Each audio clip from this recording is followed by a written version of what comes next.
कि आप आज की प्रेजेंटेशन को स्टार्ट करें। Over to you. मैं जी, शायद हो सकता है उनको एक कॉल की जरूरत हो, वो अभी ऐसी जगह पे है जहाँ पर नेटवर्क का कुछ इशू है, तो मैं चाहूंगा कि एक बार उनको कॉल कर लें और कॉल करके उनको एक बार इन्फॉर्म कर दें कि आप उनको हमने बुला लिया है। तो साथियों, पेन, रजिस्टर, डायरी, जो भी अपने साथ आपके पास में अभी है उसको लेकर आप रेडी हो जाइए। आज का ये शानदार सेमिनार स्टार्ट होने वाला है। और विशेषकर जो हमारे बीच में फीमेल पार्टिसिपेंट्स हैं, ऐसा तो नहीं है कि सिर्फ फीमेल पार्टिसिपेंट के लिए ये पूरा इवेंट है, आपको बुला लिया, आप स्टार्ट करिए। लेकिन आप सभी लोगों के लिए ये बहुत ही शानदार प्रोग्राम रहेगा, तो विशेषकर फीमेल्स जरूर इसके बारे में सुने। तो मैं चाहूंगा, चंचल जी से दोबारा रिक्वेस्ट करना चाहूंगा कि वो अब आए और अपने अनुभवों के आधार पर हमें सिखाएं कैसे हम इस बिजनेस के अंदर आगे जा सकते हैं। Now over to Chanchal ji. Now ma'am, आप शुरू कर सकते हैं।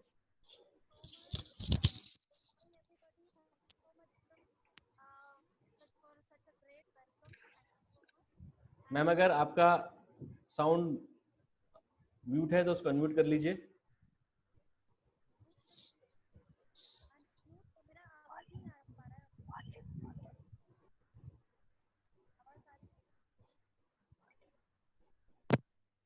आवाज आ रही है अभी? जी जी मैम, परफेक्ट परफेक्ट। अब आ रही है? ओके, जी जी चलिए।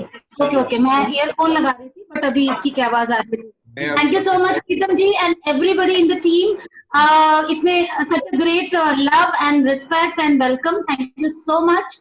एंड आज जो हम सामने स्क्रीन पे दिख ही रहा है टॉपिक की, कभी भी हमें जीवन में कुछ नया चाहिए तो we have to change. The first and most important thing is कि हमको अपना माइंडसेट करना है, अपना डिफरेंट माइंडसेट लेकर आना है। तो आज हम उसी के बारे में बात करेंगे, क्योंकि हम सबको रिजल्ट चाहिए, हम सबको चाहिए एक बेहतर रिजल्ट हमारी जिंदगी में, एक नयापन, और उसके लिए सबसे इंपॉर्टेंट चीज है हमारा ये mind set. But before that थोड़ी सी मैं अपने बारे में बात बताना चाहूंगी। आई थिंक बहुत सारे लोग नए हैं। मेरा नाम चंचल है। इंट्रोडक्शन में आपको बताया गया, मैं और मेरे हस्बैंड सिद्धार्थ जी, हम दोनों बिजनेस को बिल्ड कर रहे हैं।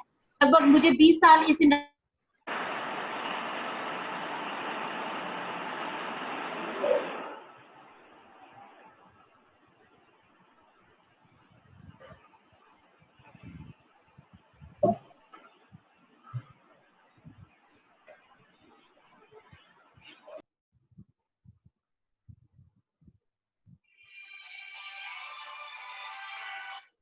जी मैम।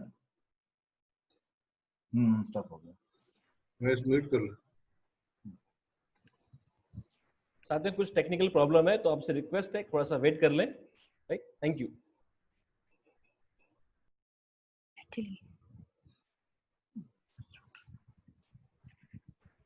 आशीष जी आ रहे हैं, थोड़ा सा टेक्निकल। हाँ, कोई दिक्कत नहीं, 5 मिनट वेट कर।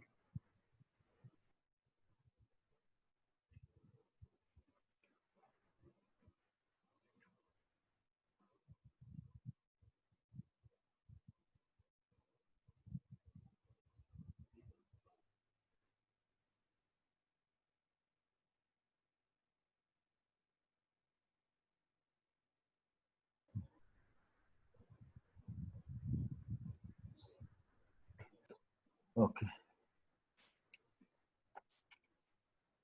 आप सब सुन पा रहे हैं मुझे? Yes yes yes ma'am, yes. Okay, and screen भी आ रही है?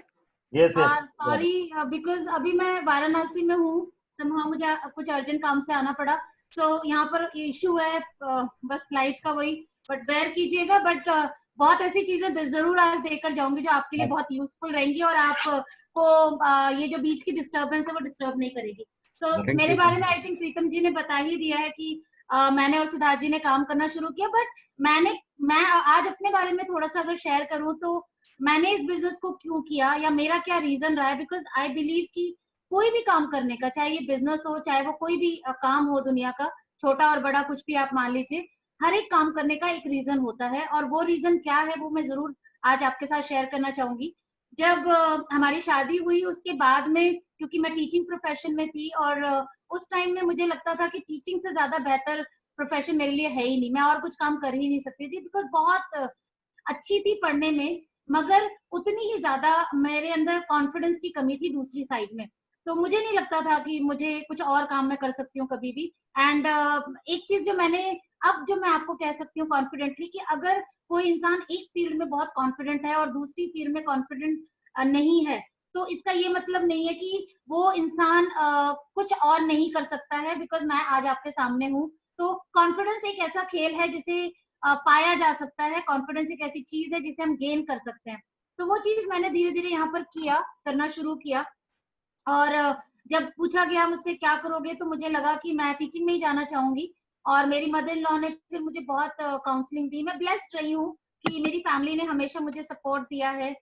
मेरी मदर इन लॉ ने हमेशा बोला है कि हस्बैंड वाइफ अगर एक प्रोफेशन में होते हैं तो बहुत उसका फायदा होता है, फैमिली में एक अच्छा एटमोस्फेयर रहता है। तो जितने भी कपल सुन रहे हैं मुझे, this is the best ever business जहां पर आप एक दूसरे को सपोर्ट करके अपनी फैमिली, अपने बच्चों को, अपने भविष्य को और ज्यादा अच्छा कर सकते हैं। एंड साथ ही साथ एक बहुत अच्छा माहौल अपने घर में क्रिएट कर सकते हैं। तो और जितने लोग उन लोगों की कपल इन्वॉल्व नहीं है, मैं रिक्वेस्ट करूंगी कि वो एनकरेज करें कि जरूर अपने चाहे हस्बैंड अगर काम कर रहे हैं तो वाइफ को एनकरेज करें कि एक्टिवली अगर इसमें आपके साथ वो पार्टिसिपेट कर पाए। बिकॉज 78% वुमेन वर्ल्ड वाइड इस इंडस्ट्री का हिस्सा है आज। और ये अभी प्रिडिक्शन करी जा रही है कि अभी तो मेल आने शुरू हुई है, बट फीमेल ऑलरेडी इसके अंदर बहुत ज्यादा काम कर चुकी है। और इनफैक्ट ये बहुत कंफर्टेबल प्रोफेशन है उनके लिए, जिसके अंदर वो बैठकर और जिसके अंदर वो रहकर अपनी सभी जिम्मेदारियों के साथ में वो काम अच्छे से कर सकती हैं और एक अपना वजूद बना सकती है। मोस्ट इम्पॉर्टेंट इज दैट वो हस्बैंड का एक कहते हैं ना कि बिल्कुल पैरेलल सपोर्ट बन सकती हैं, without disturbing family, without disturbing बच्चों की education and everything. Because generally मैंने देखा है कि जब हम करियर की बात करते हैं तो लेडीज इसलिए बैकअप कर जाते हैं बिकॉज वहां पे घर छोड़ना पड़ता है। यहाँ पर हम लोग जब काम करते हैं तो हम अपने घर को भी उतना ही इंपॉर्टेंस देकर इस बिजनेस को अच्छे तरीके से बिल्डअप कर पा रहे हैं। तो मेरे माइंड में था कि टीचिंग मेरे लिए बहुत बेस्ट है। बट जब ये बातें मैंने सुनी मेरी मदर इन लॉ से, उन्होंने बोला ऐसे ऐसे होगा और ये इस तरीके से होगा, तो मुझे अच्छा लगा। और मैंने सोचा क्यों नहीं, अगर कोई चीज सीखी जा सकती है दुनिया में, कभी भी कोई इंसान जब पैदा होता है तो कुछ सीख के तो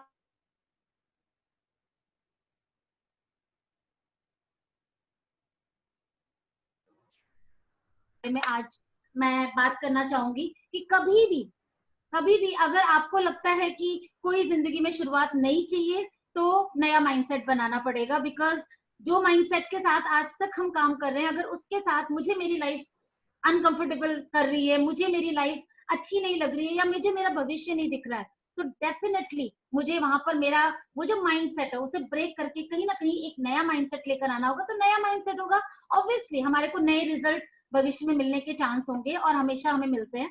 बट अगर हम यहाँ पर बात करें कि कैसे हम और इसके अंदर आगे बढ़ सकते हैं, तो सबसे इम्पोर्टेंट चीज जो मुझे लगता है कि आपको ये पता होना चाहिए कि मुझे चाहिए क्या, what do I Dzire. Maximum मैंने लोगों को देखा है कि जब हम बात करते हैं इस बिजनेस के अंदर कि भाई क्या चाहिए, तो वो बहुत वेकी से एग्जांपल देते हैं मुझे कि मैम ये भी मुझे पैसा चाहिए, मुझे लग्जरी कार चाहिए, मुझे ये चाहिए, मुझे वो चाहिए। ये एक आपकी डिजायर्स हैं, बट उस डिजायर और एक विश में बहुत फर्क होता है। चलिए एक स्टोरी सुनाती हूँ मैं आपको, शायद उससे बहुत अच्छे से आपको ये मैं बात कह पाऊँ अपनी कि desire is the most important and starting point of your success in any of the profession. I'm not talking about only vestige, but किसी भी फील्ड में अगर आप सक्सेसफुल होना चाहते हैं तो सबसे इंपॉर्टेंट है व्हाट इज योर डिजायर।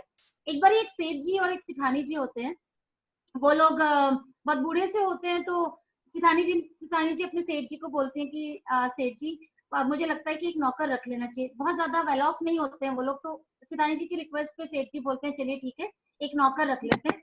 सेठ जी ने ढूंढा एक हट्टा कट्टा नौकर और बहुत बलशाली सा नौकर जो कि अच्छे से काम कर पाए, और वो ले आते हैं और उससे पूछने भाई तुझे क्या चाहिए तेरी सैलरी पे। बोला देखिए सेठ जी ऐसा तो कुछ है नहीं, बस मुझे कहीं गांव में एक घर दिलवा दो और दो वक्त की मुझे रोटी आप दिलवा दो, बाकी तो मेरी कोई इच्छा है नहीं। सेठ जी ने सोचा अरे वाह ये तो बड़ी मजेदार बात है, सिर्फ 2 वक्त की रोटी खाना चाहता है ये तो, और कहीं भी झोपड़ी डाल के रह लेगा। तो उनको बड़ा अच्छा लगा, उन्होंने उसको काम पे रख लिया। काम पे रखने के बाद वो रोज बहुत मेहनत से काम करता था और बहुत सेवा करता था, सिठानी जी के काम में हाथ बटाता था। और जब ये सारा काम करता था तो 2 वक्त सिठानी जी उसको खाना भी देती थी। अब थोड़ा 2-4 दिन हो गया तो सिठानी जी ने सेठ जी को कहा कि भाई सेठ जी ये तो बड़ा मतलब मेरे लिए तो बड़ा मुश्किल हो गया। बोल सेठ जी ने बोला भाई क्या बात होगी। उन्होंने बोला भाई ये जो है हमारे घर में जो काम करता है ये 2 वक्त का तो सिर्फ खाना खाता है, मगर हर एक टाइम में इसको 10 से 12 रोटी चाहिए होती है, और जिस दिन ज्यादा काम कर लेता है उस दिन 15-20 रोटी भी खा लेता है। तो ये तो बड़ा मुश्किल हो गया मेरे लिए, बाकी काम तो नहीं करती हूँ मगर मैं तो रोटी बनाती रह जाती हूँ। तो मुझे थोड़े दिन के लिए ना, मुझे थोड़ा मेरे मायके जाना है। अब जनरली आप देखिए जब कहीं कहीं पे लाइफ में कुछ गड़बड़ होती है लेडीज की, वो मायके चली जाती है। तो सेठानी जी सेठ जी ने बोला ठीक है आप चले जाओ। अब सेठ जी ने सोचा कि ये तो प्रॉब्लम है, इससे दो वक्त की रोटी तो और कोई देगा नहीं इसको। सेठ जी बड़े पुजारी थे, बड़े बहुत ज्यादा श्रद्धा रखते थे भगवान में। सो दिन चलते रहे। पुजारी जी के जो ये पुजारी जो थे सेठ जी, उनकी जो भक्ति भावना से प्रसन्न होकर जो भगवान थे, उन्होंने बोला कि भाई सेठ जी आप मेरी इतनी श्रद्धा से भक्ति करते हैं और बहुत वर्षों से कर रहे हैं, आप कोई भी एक विश मांग लीजिए। तो सेठ जी को याद आया कि भी सेठानी जी कह रही थी कि ये जो हमारा घर में जो काम करता है वो बहुत ज्यादा खाना खाता है। उसने बोला देखिए मेरे घर में तो ऐसा कुछ किसी चीज की कमी है नहीं, हम दोनों लोग हैं, खुशी से रह रहे हैं, सब कुछ ठीक है। और आप एक काम करें, ये जो हमारे घर में नौकर है ना, इसकी भूख खत्म कर दीजिए, मतलब ये जो बहुत रोटी खाता है बस ये ना खाए। तो भगवान ने बोला तथास्तु। अब तथास्तु हो गई तो जाहिर सी बात है अगले दिन जब वो काम करने आया, उसने खूब काम किया। उसके बाद सेठ जी ने उसको रोटी पूछा कि भी खाना खा लो। उसने बोला नहीं सेठ जी आज मेरा पेट बहुत भरा हुआ है और मुझे कोई थकावट भी महसूस नहीं हो रही है, तो मैं बिल्कुल ठीक हूँ, पर रोटी नहीं खा रहा मैं। सेठ जी खुश कि बोले अरे वाह, मुझे जो भगवान ने वरदान दिया है वो लगता है कामगर हो रहा है। तो उनको बड़ा अच्छा लगा। शाम को पूछा, शाम को भी उसने मना कर दिया। ऐसे 2 4 5 दिन हुआ। और जब 2 4 5 दिन हुआ तो उस टाइम में मतलब जो देखा एटीट्यूड जो इनका नौकर का देखा, वो धीरे धीरे ढीला होना शुरू हो गया। वो कुछ काम करता था, कुछ नहीं करता था, बीच बीच में छुट्टियां लेनी शुरू हो गया। और इन सब कारणों की वजह से सेठ जी को बड़ा गुस्सा आने लगा कि ये तो काम ही नहीं कर रहा आजकल। उसने बोला भाई क्या बात है, तुम काम नहीं कर रहे हो? बोला सेठ जी मैं क्या करूं, मतलब काम करके क्या करूं? तो बोला भाई क्यों, तुम पहले आए थे, तुम इतने एक्साइटेडली काम करते थे, अब तो तुम बोल रहे हो काम नहीं कर रहे, ऐसा क्या हो गया? बोला सेठ जी देखो मैं आया था एक छत के लिए और 2 वक्त की रोटी के लिए। अब 2 वक्त की रोटी तो मेरे को महसूस ही नहीं हो रही कि मुझे खाना है, मेरी कोई इच्छा ही नहीं हो रही है, तो मुझे लग रहा है मैं काम भी क्यों करूं। तो ऐसे ही अगर लाइफ में हमको कोई इच्छा ही नहीं है, हमारी कोई डिजायर ही नहीं है, हमारी कोई मतलब कोई चीज जो हमें पुश करे काम करने के लिए, अगर वही नहीं है तो फिर हम काम क्यों करेंगे? तो पहली मोस्ट इंपॉर्टेंट चीज है आपकी भूख। आपकी भूख कुछ भी हो सकती है, आपकी भूख पैसा हो सकती है, आपकी भूख बच्चों की एजुकेशन हो सकती है, आपकी भूख एक अच्छा बढ़िया घर हो सकता है, आपकी भूख नेम फेम हो सकता है, आपकी भूख जो भी इस इंडस्ट्री ये इंडस्ट्री आपको देती है वो सब आपकी भूख हो सकती है, आपकी डिजायर हो सकती है। एंड बिलीव मी, जब तक ये पैदा नहीं होगा, आप कितने भी आपको मोटिवेशन की ट्रेनिंग मिलती रहे, आपको मोटिवेट करते रहे, आपको इंस्पायर करते रहे, मगर जब तक ये भूख नहीं होगी, कहते हैं ना 56 भोज अगर रखा हो पर भूख ही ना हो तो हमारे लिए वेस्ट है। और अगर खूब भूख लगी हो और एक रोटी और प्याज भी मिल जाए ना, तो नमक और प्याज, तो भी हमें वो स्वाद देता है। तो मोस्ट इंपॉर्टेंट है आपकी डिजायर। तो आज मैं सभी से रिक्वेस्ट करूंगी, जितने भी लोग आज तक अपनी डिजायर को लिखे नहीं है, एक कहना और एक इसको लिख देना इज वेरी इंपॉर्टेंट। तो आज आपकी क्या इच्छा है, क्या आप चाहते हैं इस इंडस्ट्री के साथ में? ये इंडस्ट्री बहुत कुछ दे सकती है, मगर उसके अंदर आप क्या चाहते हो ये बहुत मायना रखता है। अगर भूख होगी तो याद रखिएगा तो आप काम करेंगे, नहीं तो नहीं करेंगे, ये हार्ड फैक्ट है। हमारी भूख क्या थी, हमें कोई कॉम्प्रोमाइज लाइफ नहीं चाहिए थी। शुरू से ही हमें लगता था लग्जरी लाइफ हमारा हक है, हमें चाहिए बच्चों को द बेस्ट एजुकेशन देना है। हमने जो कॉम्प्रोमाइज लाइफ में किया हमको वो नहीं करना है। हम बहुत छोटे से घर में रहते थे, हमें उस घर में नहीं रहना है। ये सारा हमारा भूख, हमारी डिजायर थी जिसने हमें मोटिवेट किया। इन स्पाइट ऑफ बहुत सारे चैलेंजेस के हम आज आपके सामने यहाँ पर हैं। मुझे नहीं लगता हमें किसी ने मोटिवेट किया, हमें हमारी इसी डिजायर शब्द ने, इसी हंगर ने हमें हमेशा हमारे को मोटिवेट किया काम करने के लिए और बड़े बड़े चैलेंजेस को पार करने के लिए। So first most important is write down all your desires on paper. मैं हमेशा बोलती हूँ, मैं हमेशा कहती हूँ, ये डायरी आपके हाथ में होनी चाहिए इस तरीके की। और हमेशा ये नहीं कि 2 नोट मैंने यहाँ बना लिया, 2 नोट मैंने वहां बना लिया, हमेशा एक डायरी होनी चाहिए जो आपके डिजायर्स की है। और बहुत कम लोग हैं जो अपने डिजायर्स को लिखते हैं, सोचते जरूर हैं बट लिखते नहीं है। और डिजायर जब लिखते हैं तो ही गोल में कन्वर्ट होता है, और तो ही उसका एक्शन स्ट्रेटेजी बनती है, तो ही एक्शन होता है और तो ही रिजल्ट आता है। तो डिजायर तो बहुत इंपॉर्टेंट है, पहला स्टेप, एंड उसको कनेक्ट करते हैं हम फिर प्रोसेस के साथ जिससे आपको रिजल्ट आता है। तो प्लीज राइट डाउन। मैं हमेशा बोलती हूँ 10-15 डिजायर हर महीने में अपडेट कीजिए। अपग्रेड कीजिए अपनी डायरी में लिख कर। आज अगर मैंने ये 10 लिखी है, अगला जो महीना आएगा उसमें मुझे और क्या चाहिए, और क्या चाहिए, और क्या चाहिए, वो कुछ भी हो सकता है। तो लिखना है आपने एवरी डे जो मुझे लगता है। बट इस सिस्टम के अंदर में जब आपका डिजायर होता है तो आप ये मान के चलिए कि सबसे मोस्ट इंपॉर्टेंट चीज जो है वो है ग्रोथ। प्रेस्टीज के अंदर, इस इंडस्ट्री के अंदर मेरे जैसी मैं जहां पर अपने आप को आज देखती हूँ वो 360 डिग्री चेंज देखती हूँ अपने आप को। मेरा एटीट्यूड, मेरी पर्सनालिटी, मेरी बात करने का तरीका, मेरी नॉलेज, मेरा सोचने का तरीका, हर एक चीज इस इंडस्ट्री ने बदल के रखी है। तभी शायद, और शायद क्या यकीनन, मैं इस इंडस्ट्री में आज कहीं कुछ हूँ। तो मैं मानती हूँ कि ग्रोथ जो है वो इस इंडस्ट्री में सब कुछ है। सबसे पहले लोग यहाँ पर आते हैं, पहले महीने फॉर्म साइन करते हैं, अगले महीने चेक करते हैं, ओह मेरा चेक कितने का आया, अरे मेरा चेक 200 रुपए का, अरे मेरे को कुछ आया ही नहीं। ये अगर फोकस ना करके अगर हम ग्रोथ पे इनिशियल कुछ मंथ फोकस करें, अपनी ग्रोथ के ऊपर, अपने ऊपर काम करें, अपने माइंड से लेकर पर्सनालिटी से लेकर एवरीथिंग अगर हम काम करते हैं, बिलीव मी आप इस इंडस्ट्री में कहीं से कहीं पहुंच सकते हैं। क्योंकि हर एक इंसान फॉर्म भरता है और वो बनता है डिस्ट्रीब्यूटर, जो आप देख रहे होंगे स्क्रीन पे। मुझे नहीं लगता डिस्ट्रीब्यूटर बनकर आप इस इंडस्ट्री के अंदर, वेस्टीज के अंदर आप काम कर पाएंगे, बहुत लेजेंडरी नहीं कर पाएंगे। बट अगर आप एक इन्फ्लुएंसर बनाने में अपने को कामयाब होते हैं तो आप इस इंडस्ट्री में जो चाहे जैसा चाहे हासिल कर सकते हैं। इन्फ्लुएंसर कौन होता है? अगर इन्फ्लुएंसर का हिंदी मतलब मैं आपको बताऊं, इन्फ्लुएंसर का मतलब होता है जो किसी पे प्रभाव छोड़ सके, जो बात मैं आज आपको कह रही हूँ आप मेरी बातों को मान सके। ये तभी पॉसिबल होगा जब मैं डिस्ट्रीब्यूटर ना रहूं, जब मैं एक पर्सनालिटी अपनी इतनी ग्रो कर लूं, इतना ज्यादा अपने आप को वैल्यूड कर लूं, इतना ज्यादा अपने अंदर में खूबियां ले आऊं कि मैं अपनी टीम को जो कहूं वो टीम मेरी ग्रोथ हो और मेरी टीम मानेगी, तो ऑब्वियसली हमारा ग्रोथ पॉसिबल हो जाएगा एक दूसरे के साथ में। तो I believe that don't be just a distributor, be a influencer. In other word मैं बोलूंगी बी अ लीडर। आप लीडर बोल सकते हैं, मैंने एक वर्ड चेंज कर दिया यहाँ पर। But influencer, leader is not a boss, but yes वो लीड करता है। बट इन्फ्लुएंसर क्या है, आप कोई बात कह रहे हो वो एकदम झटके से सब लोग मानना शुरू कर रहे हैं, that is called influencer, bigger than leader also. So आज हम बात करेंगे कि इन्फ्लुएंसर होता कौन है, कैसे बन सकते हैं, और टीम में बहुत सारे इन्फ्लुएंसर्स कैसे आ सकते हैं। आज मेरा ये मुद्दा रहेगा आपके साथ बात करने का। तो पहली चीज, कैरेक्टरिस्टिक्स ऑफ इन्फ्लुएंसर। आप सब अपनी डायरी में ये 5 पॉइंट में निशान लगाइएगा, जितने भी लोग हैं, कि क्या मेरे अंदर ये क्वालिटी है, क्या मेरी टीम के अंदर जितने भी लोगों के साथ मैं काम कर रहा हूँ क्या उनके अंदर ये क्वालिटी है। तो कैरेक्टरिस्टिक्स ऑफ इन्फ्लुएंसर क्या होता है? सबसे पहली चीज जो इन्फ्लुएंसर्स होते हैं वो होते हैं इंडिपेंडेंट। मुझे नहीं याद आता कि कभी भी हमने किसी के ऊपर डिपेंडेंसी की, चाहे यहाँ पर प्रीतम जी हैं, चाहे यहाँ पर महेश जी हैं, चाहे आशीष जी हैं, और भी बहुत सारे लीडर यहाँ पर होंगे।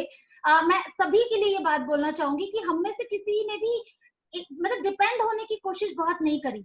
हमेशा कोशिश करी है अपने अंदर इंडिपेंडेंट वाला कैरेक्टर लाने की। ये चीज करना 2 बारी सीखा, तीसरी बारी हमने करना शुरू कर दिया। तो पहली क्वालिटी, क्या आप इंडिपेंडेंट हैं? क्या आप मीटिंग करने के लिए खुद तैयार हो जाते हैं? क्या आप प्रोडक्ट दिखाने के लिए खुद तैयार हो जाते हैं? क्या आप मीटिंग में जाने के लिए खुद तैयार हो जाते हैं? ये क्या आपके अंदर क्वालिटी है? अगर है तो आपके इन्फ्लुएंसर बनने के चांस बढ़ जाते हैं। तो पहली मोस्ट इंपॉर्टेंट चीज इज इंडिपेंडेंट। दूसरा, प्रॉब्लम सॉल्वर। बहुत लोग हैं, जैसे ही कोरोना आया, लॉकडाउन हुआ, बहुत सारे लोगों को मैंने देखा, मैडम अब बिजनेस कैसे होगा, अब तो लगता है ये कैसे होगा, पहले ही कुछ लोग नहीं सुन रहे थे, अब तो घर बैठ जाएंगे, अब तो मोटिवेट नहीं होंगे, अब तो ये नहीं वो नहीं, ब्ला ब्ला ब्ला। हमने इसमें अंदर से ही जूम का इतना बढ़िया मीटिंग सेशन निकाला कि आज ज्यादा से ज्यादा हम अपने आप को एजुकेट कर पा रहे हैं।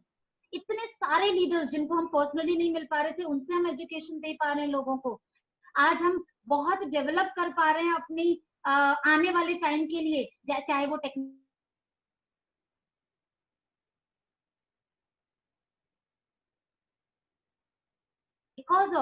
बिकॉज ऑफ एक चैलेंज जो हमारे पास आया, उसका वो हमारे लिए प्रॉब्लम था, उसको हमने झट से सॉल्व किया और उससे एक बेहतर चीज आई। मैं हमेशा बोलती हूँ, जब चैलेंज आता है उसके बाद आपके पास हमेशा एक बेहतर सोल्यूशन तैयार होता है। आप अगर देखते हैं तो आपका पिछले से बेहतर कोई ना कोई चीज आपके हाथ में होगी अगर आपके पास कोई प्रॉब्लम आती है। तो क्या आप प्रॉब्लम सॉल्वर हो? तो अगर मान लीजिए मीटिंग में कोई चीज गड़बड़ हो रही है, क्या आप फट से उसको फिक्स कर लेते हो? या मीटिंग दिखाने में किसी को प्रॉब्लम आ रही है, क्या आप उसको फट से सॉल्व कर ले सकते हो? प्रॉब्लम सॉल्वर मींस कोई चैलेंज आए उसको आप अपने आप से फटाफट उसका सोल्यूशन निकालने के लिए, तो क्या कैरेक्टर है आपके अंदर, then you are a influencer. And influencer होते ही आपकी सक्सेस जर्नी बहुत स्पीड पकड़ लेगी। कंसिस्टेंट बहुत इंपॉर्टेंट है, हर एक चीज में कंसिस्टेंसी की अपनी एक इंपॉर्टेंस है। क्या मैं हर बार ट्रेनिंग मीटिंग सेमिनार में जाती हूँ? क्या मैं हर बार प्लान दिखाती हूँ? क्या मैं हर बार प्रोडक्ट यूज करती हूँ? क्या मैं कंसिस्टेंसी ऑफर लेती हूँ? क्या मैं अपने टीम के साथ में बॉन्डिंग करती हूँ, कंटिन्यूस उसके लिए एक्शंस लेती हूँ? ग्रोथ में क्या मैं खुद को एजुकेशन के लिए तैयार करती हूँ, पढ़ती हूँ? डेली का मेरा जो एफर्मेशन है क्या वो मैं करती हूँ? एनीथिंग, क्या मैं कंसिस्टेंट हूँ उसके अंदर? अगर मैं जो भी सिस्टम सिखाता है, upline system, Vestige system, network marketing industry की जो रिक्वायरमेंट होती है, वो सारी चीजें क्या मैं उसके अंदर कंसिस्टेंट हूँ? क्या जोश में, या कई लोग होते हैं जोश में आज ज्वाइन किया और 2 बारी सेमिनार में गए, तीसरी बारी अरे क्या जाना, वही तो है, वही जाना हो तो वैसे ही बैठना होता है, कोई आके अपनी स्टोरी सुना देता है।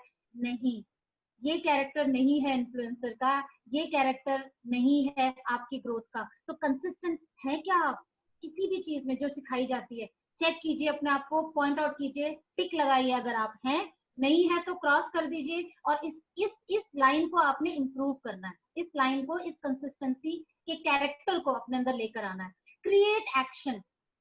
मुझे नहीं लगता कोई भी व्यक्ति जो एक्शन नहीं लेता है वो इन्फ्लुएंसर बन सकता है, कभी भी नहीं बन सकता।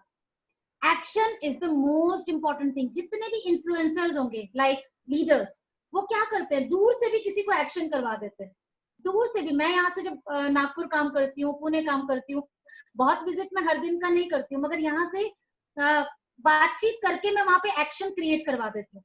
These are the quality of characteristics of एक इन्फ्लुएंसर का। तो अगर ये नहीं है तो ये क्या ये अगर मेरे अंदर नहीं है तो मुझे इसको इनकलकेट करना है अपने अंदर, कुछ ऐसी अपने अंदर खूबियां लानी है जिसकी वजह से मेरी टीम मेरी बात सुने, और वो चीजें मैं आपको भी आगे बताऊंगी। एंड मोस्ट इंपॉर्टेंट, एक इन्फ्लुएंसर का विजन बहुत बड़ा होता है, बहुत बड़ा होता है। मुझे ऐसा लगता है, अगर विजन की बात करूं तो बहुत, मैं कई बार शेयर भी कर, जो शायद एकदम क्लिक करवा दे आपको कि विजन बड़ा किसको कहते हैं। कंपनी का विजन जैसे आप सबको पता है, बाली साहब हमेशा कहते हैं मैं 2025 के लिए, यानी कि 2025 के लिए मैं आज मुझे पता है मुझे क्या करना है। और आप सबको पता है प्लान के अंदर इतना बड़ा जो चेंज और ट्विस्ट आया है, और प्रोडक्ट्स के अंदर इतने सारी चीजें नई नई आ रही हैं, कंपनी का जो रैंकिंग है वो बदल चुका है, और कंपनी इतने सारी चीजें कर रही है। क्यों कर रही है? क्योंकि 2025 तक का जो उनका विजन है वो बहुत क्लियर है, उनको जाना कहाँ है। ऐसे ही अगर हमें एक डिस्ट्रीब्यूटर को अपना विजन क्लियर होता है तो वो इन्फ्लुएंसर बनता है, वो आगे अपने अपने मकसद में बहुत ऊपर तक जाता है। एक बार एक बिल्ली एक कूड़े के ढेर में खुदाई कर रही होती है, बहुत पंजे मार रही होती है। एक दूसरी बिल्ली उसको देखती है, बोलती है बहन क्या कर रही हो? तो उसने बोला अरे यार इसके अंदर चूहा है, मैं उसको पकड़ के खाऊंगी। तो उसने बोला अच्छा अच्छा चूहा है,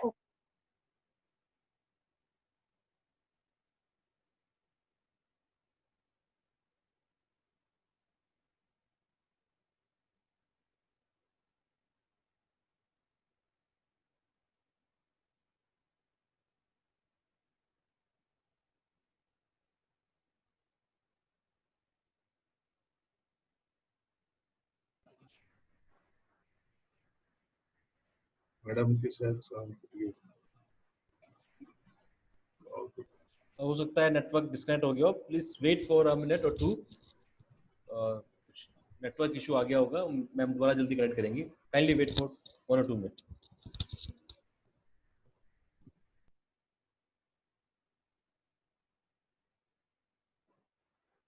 हेलो,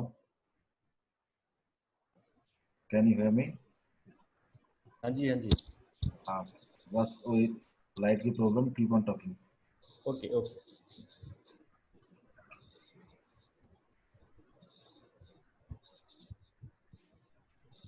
हुआ है वो मैं खाने के लिए मैं पंजा मार रही हूँ, चूहे को निकाल रही हूँ। तो दूसरी बिल्ली ने बोला कि भाई मैं भी। तो बोली हाँ हाँ बिल्कुल आ जाओ। उसने वो भी पंजा मारना शुरू हुई, थोड़ी देर बाद पंजा मार के उसको कोई चूहा नहीं दिखा। तो बोली अरे बहन तुम्हें गलत फहमी हो रही है, मुझे नहीं लगता इसके अंदर कोई चूहा हुआ है। उसने बोला नहीं मैंने देखा है और इसके अंदर चूहा है। वो बोलती है बड़ी देर पेशेंस जो थोड़ा हटाया बट उसे कुछ दिखा नहीं, तो उसने बोला अरे बेकार है ये सब।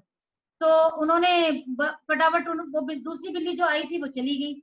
अब यही चीज 2-3 बिल्लियां और आई कंटिन्यूअसली, उन्होंने देखा, थोड़ा थोड़ा पंजा मारा, और जब पंजा मारा तो किसी को भी बिल्ली दिखाई नहीं दी और चूहा मिला नहीं। अब सबने बोला अरे बेकार है, निकलो यहाँ से, चूहा निकल गया होगा, अगर होगा भी तो कुछ नहीं है इसके नीचे। तो पहली बिल्ली जो बैठी हुई थी जिसको चूहा दिख गया था, उसने बोला नहीं यहाँ पर चूहा है। अब सबने जो बिल्लियों ने चूहा पंजा वंजा मारा था, कूड़े का काफी ढेर उन्होंने खत्म कर दिया।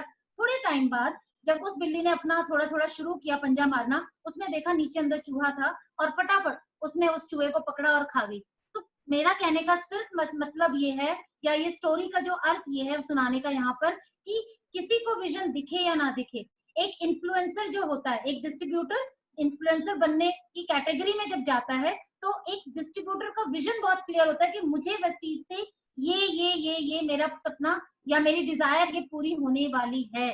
अगर कंपनी का ये टर्नओवर है तो मेरा टर्नओवर ये होगा, XYZ, मैं यहाँ से इतने लाख रुपए कमाऊंगा, मेरे पास ये वाली लग्जरी कार होगी, मेरा ये घर इस अपार्टमेंट में और इस टाइम तक होगा। तो ये बहुत क्लियर विजन होता है एक डिस्ट्रीब्यूटर का जो इन्फ्लुएंसर बनता है। तो कैरेक्टरिस्टिक्स अगर आप में ये सब है तो आप एक इन्फ्लुएंसर हो, मैं कॉन्ग्रेचुलेट करना चाहूंगी। मगर अगर कोई भी इसके अंदर से कैरेक्टर आपका मैच नहीं कर रहा है तो बिलीव मी, आप अभी भी आपको ये कैरेक्टर डालना पड़ेगा अपने अंदर, तो जाके आप इन्फ्लुएंसर बनोगे, तो जाके आपको इस सिस्टम में कामयाबी मिलेगी। तो टिक करिएगा अपने लिए, क्योंकि ये मैंने बहुत बारीकी से बहुत सारे लोगों के साथ में, मैं तकरीबन 5-6 महीने हो गए मुझे ये नई, जब से ये मुझे नया सीखने को मिला, ये मैं बहुत लोगों के साथ कर रही हूँ ये चीज, और बहुत ड्रास्टिक रिजल्ट मिल रहा है। तो आई बिलीव ये आप अपने लिए भी करें और अपनी टीम में देखें कि कितने लोगों के पास ये कैरेक्टर है, and choose the people to work with. Because आज के टाइम में आपके पास ना टाइम इतना ज्यादा है, ना इतना ज्यादा मैं बोलूंगी कि हम लोग को इतना ज्यादा सिलेक्टिव होना पड़ेगा, क्योंकि अभी हमारे आसपास में इतने ज्यादा कंपटीशन आएंगे। हाँ, ये इंडस्ट्री अभी बहुत ग्रो करेगी और हमें सिर्फ चूजी पीपल के साथ में काम करना पड़ेगा। तो you have to choose the character of a person, जहां पर हमें ये पता हो ये कैरेक्टर है, इसके साथ में हम काम करेंगे, ये फट से इन्फ्लुएंसर बनेगा। तो इन्फ्लुएंसर वो होते हैं जिनमें ये 5 क्वालिटी होती है। बट नेक्स्ट अगर मैं बात करूं कि अब इन्फ्लुएंसर को बनाया कैसे जाता है, चलिए एक चीज तो हो गई, बट इन्फ्लुएंसर बनेगा कैसे? मेरा स्लाइड आगे जा रहा है? नहीं, अभी नहीं जा रहा मैम। नहीं जा रहा है ना?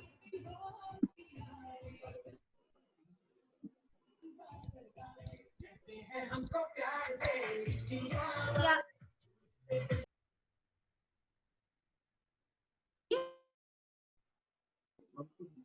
अभी स्लाइड आगे नहीं गई है।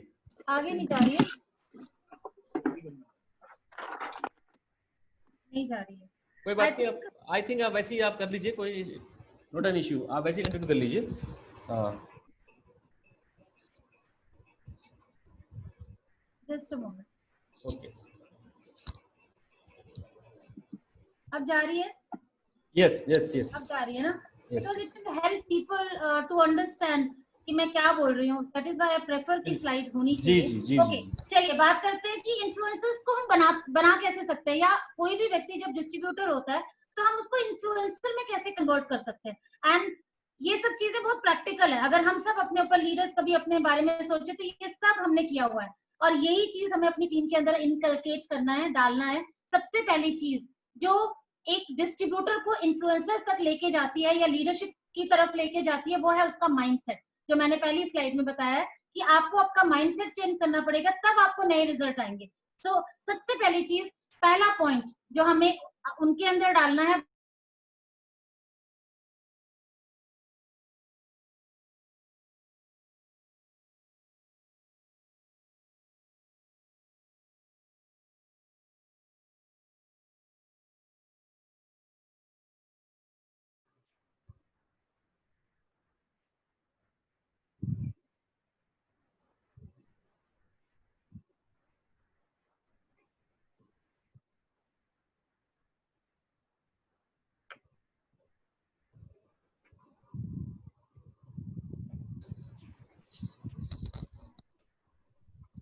मेरे ख्याल से दोबारा कुछ टेक्निकल इश्यू हो गया है। आप सभी से माफी चाहेंगे, थोड़ी देर वेट कर लीजिएगा, 2 मिनट। आशीष आशीष हल्का सा म्यूजिक आ रहा हूँ मैं।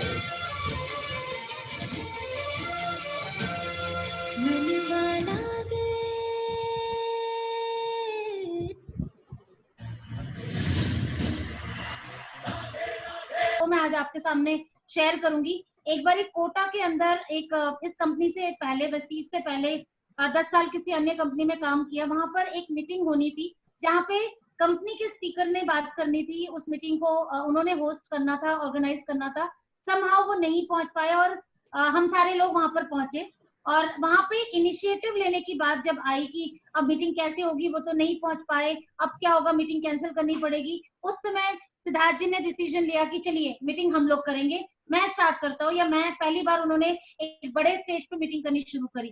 तो एक ऐसा माइंडसेट कि ये मेरा बिजनेस है, मुझे ही करना है, ये पहला एटीट्यूड होना चाहिए, पहला माइंडसेट होना चाहिए अगर आपको नॉर्मल डिस्ट्रीब्यूटर से इन्फ्लुएंसर की तरफ जाना है। So it's all about you. It's all about you means you got, I mean आपको ट्रेनिंग में जाना है, आपको जाना है, आपको आप टीम जा रही है तब आप जा रहे हैं ट्रेनिंग में। No, it should not be the mindset. अगर आपकी टीम में कोई चार्ज नहीं ले रहा है, कोई भी अगर आपको कोई रिस्पॉन्सिबिलिटी दी गई है, टीम में कोई नहीं कर रहा है, आप क्या तैयार है उसके लिए? आप इधर उधर नहीं देखते हैं। इट्स ऑल अबाउट मीन्स आप अपने कंधों पे अपनी बंदूक रखते हैं और चलाते हैं। तो इट इज वेरी इंपॉर्टेंट कि आप सोचें कि you are responsible for your failure, you are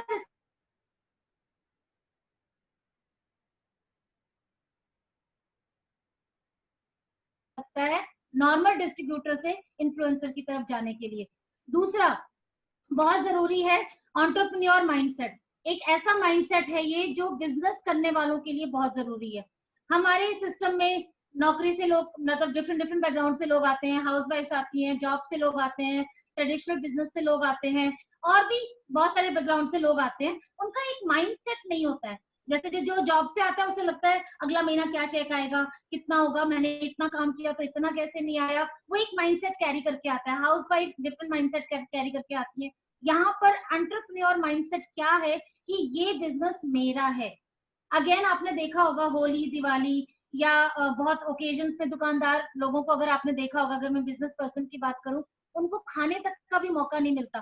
सारे दिन वो लोग बेचते रहते हैं सामान। कोई आता है कस्टमर, स्माइल करके बात भी करते हैं। वो कभी भी चिढ़ते नहीं है, कभी भी ये नहीं करते अरे भगवान सारा दिन हो गया हमने खाना भी नहीं खाया और ये वो। रादर वो खुश होते हैं कि उनके पास इतना काम आ रहा है। ऐसे ही शुरुआती दिनों में मुझे अच्छे से याद है कि हम लोग जब सुबह निकल जाते थे, शाम तक कभी खाना नहीं खा पाते थे। नाश्ता किया तो किया, निकल गए।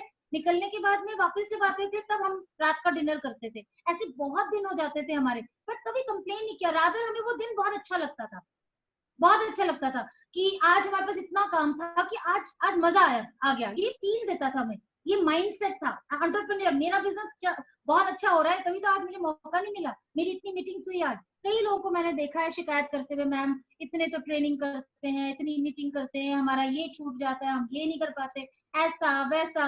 और तब मैं उन लोगों को बोलती हूँ अभी भी आपने वेस्टीज को अपना नहीं माना, इस बिजनेस को अपना नहीं माना। जिस दिन आप इस बिजनेस को अपना मानोगे, मेरा बिजनेस है, उस दिन ये चीजें आउट हो जाएंगी माइंड से और आपको और अच्छा लगेगा जब आप और बिजी होंगे। It is very important to make a person successful. दो दोस्त होते हैं और मैं हमेशा कहानियां इसलिए ज्यादा सुनाती हूँ बिकॉज आई बिलीव कि कहानियां एकदम झटके में एक इंसान को वो बता देती हैं जो मैं बताना चाहती हूँ उसको। दो दोस्त होते हैं, दोनों बहुत सिविल इंजीनियरिंग करके उन्होंने तैयारी करी, बट उन्हें मजा नहीं आया तो उन्होंने अपने गवर्नमेंट सर्विसेज की तरफ गए, आईएएस की तैयारी करी। दोनों दिल्ली में आए, पढ़ना शुरू किया। अच्छे से उन्होंने दोनों ने एग्जाम क्लियर किया, दोनों का सिलेक्शन भी हो गया। एंड सिलेक्शन के आखिरी दिन दोनों कॉफी पीने गए, कॉफी पिया, बोले यार आज से हम दोनों अलग अलग हो जाएंगे, बट यस हम जरूर मिलेंगे। ये कहकर दोनों का अलग अलग जॉब लग गई, दोनों जॉब करने लग गए एंड भूल गए, दोनों एपिसोड एक दूसरे से अलग हो गए। थोड़े टाइम बाद दोनों के माइंड में, दोनों तरफ से माइंड में आ रहा था कि यार जॉब में ना मजा नहीं आ रहा, वो ग्रोथ नहीं आ रही है, या जो लाइफ में चाहिए वो नहीं मिल पा रहा है। दोनों दोस्तों का सेम माइंडसेट था। दोनों ने बिजनेस शुरू करने की सोची, एक ने शुरू किया, धीरे धीरे उसका बिजनेस बड़ा हुआ, एक दूसरे ने भी शुरू किया, उसका भी बिजनेस थोड़ा थोड़ा बड़ा हुआ। बट थोड़ा बड़ा होने के बाद में somehow उसका बिजनेस चला नहीं, उसने बहुत हार्ड वर्क किया बट उसका बिजनेस नहीं चला, अल्टीमेटली उसको दोबारा से जॉब पे आना पड़ा। एक दिन जो जो दोस्त था जिसने बिजनेस शुरू किया मगर वो कर नहीं पाया, वो नौकरी ढूंढते ढूंढते जो जिसने बिजनेस शुरू किया था, दूसरा जो दोस्त था, उसकी बहुत बड़ी कंपनी खड़ी हो गई थी और उसी कंपनी में वो जाता है जॉब के लिए। जब जाता है देखता है उस तरफ से उसका जो दोस्त है, मालिक दोस्त, वो आ रहा होता है, बोलता है अरे यार तुम कहाँ नौकरी के लिए आए हो क्या, क्या हुआ? उसने बोला नहीं नहीं यार ये अपनी कंपनी है, तेरी कंपनी है ये, इसको मैंने बिजनेस शुरू कर दिया था और ऐसा ऐसा उसने पूरा बताया। उसने बोला अरे मैंने भी ऐसे ही किया था, पर यार मैंने तो बहुत मेहनत करी, बहुत हार्ड वर्क दिया, बहुत सारी चीजें करी, मगर मेरा बिजनेस नहीं चला, तुम इतने मकाम पे कैसे पहुंच गए? उसने बोला छोड़, आज से ये तुम्हारी कंपनी है, जो नौकरी लेना चाहो, जो डेजिग्नेशन लेना चाहो आप ले लो। नौकरी मिल गई। एक दिन वो दोनों कॉफी पीने बैठे दोबारा एक रेस्टोरेंट में, तो दोस्त ने पूछा यार मुझसे रहा नहीं जा रहा, मेरे को नहीं समझ में आ रहा कि हम दोनों सेम तरीके से, सेम एटीट्यूड के बंदे हैं, सेम हमने मतलब कोई एग्जामिनेशन था जिसको हमने क्लियर किया, नौकरी किया, माइंडसेट हमारा सेम था, मगर उसके बावजूद भी तू इतना कामयाब हो गया, यार मेरे में क्या कमी रह गई? उसने बोला यार मैं तुझे एक बात समझाता हूँ। समझाता क्या हूँ बताता हूँ, तेरे को एक इंसिडेंट याद दिलाता हूँ।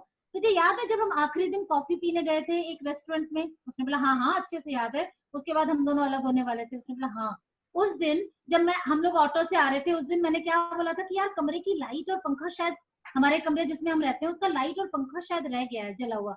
तूने बोला अरे छोड़ यार, मेरा थोड़े हमारा थोड़े ही यार, छोड़ ना, मकान मालिक देखेगा, वो अपने आप है। यार तुझे याद है कि कॉफी शॉप पे तू उतर गया था, मैं वापस आया था, मैंने बोला था मैं आ रहा हूँ अभी, मैं गया था और कमरे की पंखे और लाइट को बंद करके आया था, क्योंकि मेरा ये माइंडसेट था उस समय भी कि जहां मैं हूँ, आज मैं चाहे 1 साल से इस घर में हूँ, पर ये घर मेरा है, मेरा है, तो अगर मेरी चीज है तो मैं कोई चीज बर्बाद नहीं करूंगा, इसलिए मैं वापस गया था। तो मेरा जो माइंडसेट था ना कि एंटरप्रेन्योर माइंडसेट क्या होता है, जब आप काम करने जाते हो कोई भी, वो आप अपना समझते हो, and that mindset should make you from normal distributor to influencer। ये बहुत इंपॉर्टेंट है कि entrepreneur mindset, मेरा बिजनेस, मेरे प्रोडक्ट। कई एक बारी मैं ऐसी मीटिंग दिखा रही थी, बोले मैम आपका जो वो वेस्टीज का जो आपका वेस्टीज का 2 वर्ड बोले, फिर उसके बाद वो जो सोप है ना मैम वो बहुत अच्छा है। तो मैंने बोला अभी भी आप इसका मतलब आपका वेस्टीज का मतलब मेरा है, वेस्टीज का आपका नहीं है। तो बोली ओ सॉरी सॉरी सॉरी मैम। तो कई लोग जो जुबान से बोल रहे हैं, चेक कीजिए कि क्या आपका एंटरप्रेन्योर माइंडसेट है। एंटरप्रेन्योर माइंडसेट वेस्टीज जिस दिन मैंने फॉर्म साइन किया उस दिन ये बिजनेस मेरा हो गया। अब इसके लिए जो करना पड़ेगा वो मैं करूंगी या करूंगा। It's all about you, no upline, no downline, nothing. सबसे पहला माइंडसेट मेरा बिजनेस है, मुझे करना है, मुझे बनना है, मुझे कामयाबी हासिल करनी है। तो डिसीजंस और हार्डशिप्स और हैप्पीनेस सब कुछ आपको लेना पड़ेगा। थर्ड जो मुझे लगता है, यहाँ पर कई लोग बोलते हैं network marketing is a smart work. Smart work किसको बोलते हैं? पहली बात तो मुझे नहीं पता। हार्ड वर्क का कोई सब्स्टिट्यूट नहीं होता, मेहनत करने का कोई भी दूसरा रास्ता नहीं है। मेहनत हर जगह लगती है कि कोई भी, मुझे आज कोई भी लेजेंड किसी भी फील्ड का उठा के देख लीजिए, हमेशा वो व्यक्ति बात करेगा कि हार्ड वर्क रिक्वायर्ड है, मेहनत रिक्वायर्ड है। स्मार्ट वर्क क्या होता है मुझे नहीं पता। स्मार्ट वर्क का जो नॉर्मल परिभाषा आजकल हो गई है, मुझे लगता है लोग समझते हैं कि कम काम करके बहुत जल्दी में रिजल्ट आ जाएगा, बट मुझे नहीं लगता, क्योंकि हार्डवर्क कुछ दिनों का तो होता है। स्मार्ट वर्क मेरे नजरिए में है हार्डवर्क का किसी सिस्टम के साथ में जब हम मैच कर देते हैं, हार्डवर्क का सिस्टम के साथ में जब हम मैच कर देते हैं तो वो आप स्मार्ट वर्क हो जाता है। क्योंकि हार्डवर्क यानी पत्थर कूटने वाला जो हमारा रोड पे जो पत्थर कूटता है वो बहुत हार्डवर्क करता है, मगर कभी आपको अमीर नहीं दिखेगा, राइट। तो हार्डवर्क से भी काम नहीं चलेगा, मगर अगर उसी में ही कोई मशीनरी का उपयोग कर दिया जाए तो जो पत्थर फूटने वाला है वो एक ओनरशिप में आकर वो उससे रोड बनाकर अमीर बन सकता है। So what I mean to say कि यहाँ पर आपको मेहनत करनी है सिस्टम के साथ, वेस्टीज सिस्टम के साथ, अपने अपलाइन के सिस्टम के साथ। जब आप अपने को कनेक्ट कर देते हो, मेहनत करते हुए उस सिस्टम में कनेक्ट कर देते हो, आपकी स्पीड फास्ट हो जाती है। That is called smart work. So hard work का कोई सब्स्टिट्यूट नहीं है, आपको करना ही पड़ेगा, वर्कआउट आपको करना ही पड़ेगा। बहुत लोग हार्ड वर्क से घबरा जाते हैं, 2 महीना हो गया, 4 महीना हो गया, बिजनेस नहीं बिल्ड हो रहा। अगर इसमें सबसे शॉर्टेस्ट समय नेटवर्क मार्केटिंग इंडस्ट्री ने दिया है कामयाब होने का, 3 से 5 साल।